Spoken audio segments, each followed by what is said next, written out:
papillomavirus, or HPV, is classified as a sexually transmitted infection and is the most commonly spread STI in the United States.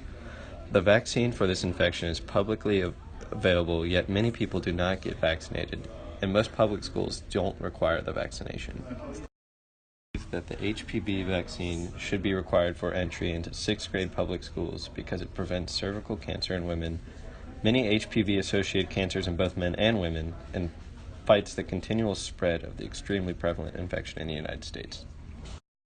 HPV is a category of over 150 strains of virus and is one of the most common sexually transmitted diseases. About 79 million people are estimated to have HPV currently, and about 14 million cases of HPV occur every year.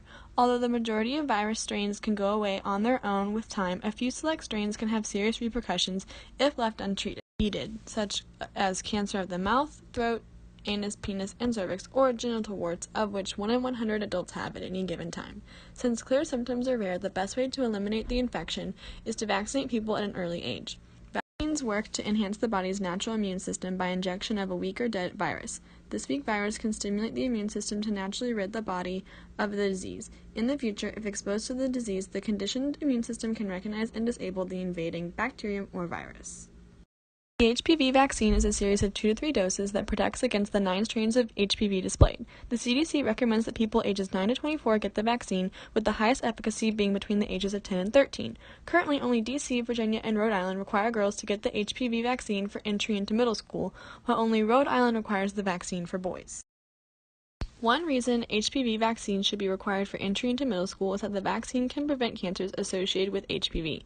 Of the 39,000 average yearly HPV-associated cancer cases, 30,000 are attributed to HPV.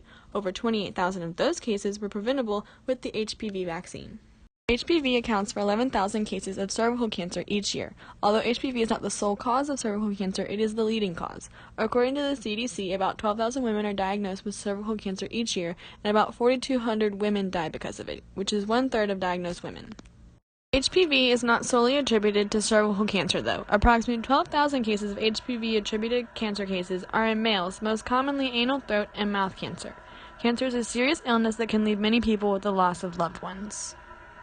The most effective way to decrease the number of cases and deaths of cervical cancer and many oral and anal cancers is to vaccinate people for HPV at a young age.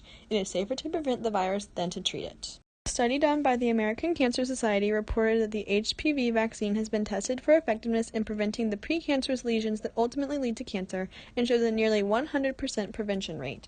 If adolescents going into 6th grade are required to get the HPV vaccine, the chance of them ever contracting cancer-causing HPV is decreased to almost 0. Created using Powtoon.